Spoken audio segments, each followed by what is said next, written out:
This is Redding, California. On the surface, it's a standard mid-sized city, but its civic infrastructure reveals a series of unusual anomalies. Private entities are currently funding municipal police salaries, guaranteeing revenue for commercial airline routes, and managing taxpayer-owned public buildings. This municipal integration is driven by Bethel, a megachurch that has transitioned from a local house church to the epicenter of a global religious movement. This chart shows the proportional weight Bethel carries in Redding. With 11,000 members and an estimated $60 million budget in a city of just 92,000, the church's institutional resources often eclipse those of the local government.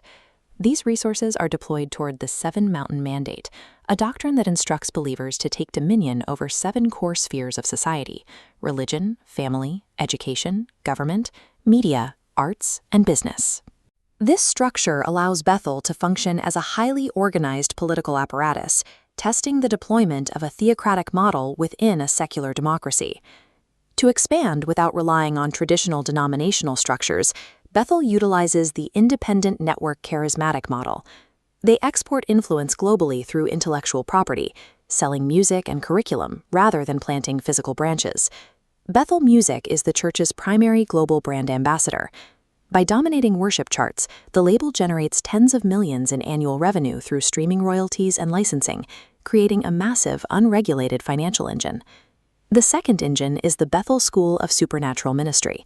The program draws thousands of students annually, who pay thousands in tuition for unaccredited training in prophecy and faith healing. This influx of transient students has effectively gentrified the local housing market. Property investors have converted swaths of single-family homes into high-density student boarding houses, depleting the inventory of affordable housing for secular working-class residents. This model successfully converts religious fervor into a lucrative commercial ecosystem. The resulting capital then subsidizes the church's local political ambitions. Bethel uses this wealth for strategic philanthropy, actively filling municipal budget shortfalls to build a bridge between the church and the city. When the city faced financial strain, the church provided $500,000 to fund police salaries and another $450,000 as a revenue guarantee to secure direct flights to Los Angeles. The most visible example of this is the Redding Civic Auditorium. After the city could no longer afford to operate the facility, Bethel leaders formed a nonprofit to manage it, effectively securing a public asset for use as the ministry school's primary campus. Community backlash intensified when that management nonprofit donated nearly $50,000 to a local political tax campaign, raising questions about the weaponization of a taxpayer-owned asset. These massive capital infusions create a structural dependency.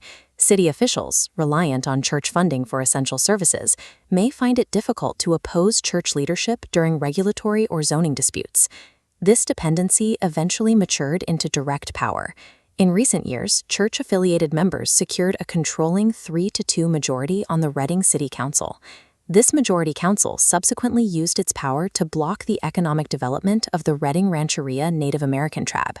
In a move a judge later ruled illegal, the council vacated a public road, specifically to prevent the tribe from relocating its casino to a more lucrative site. This political blockade aligns with Bethel's spiritual warfare theology. Church instructional materials explicitly demonize indigenous ceremonies and artifacts, labeling Native American heritage as a source of demonic curses that must be broken. These tensions sit atop a long history of displacement in Shasta County.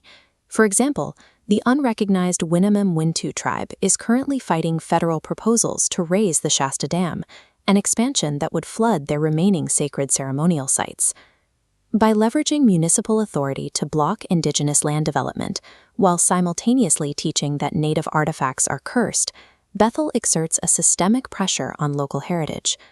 This integration of wealth, law, and theology acts as a modern colonizing force, systematically displacing indigenous presence to make room for an evangelical kingdom culture.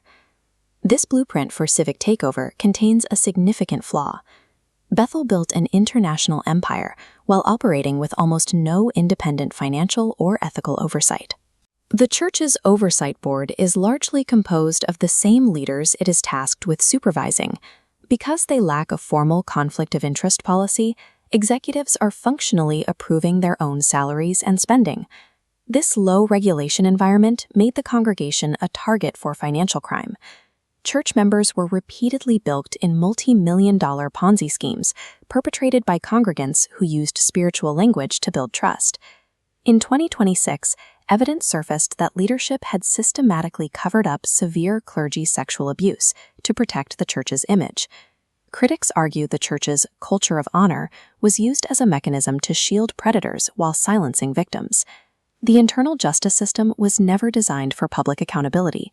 It was built to protect a lucrative global brand and its leadership from external interference. Bethel functions as a highly successful prototype for the independent network charismatic movement.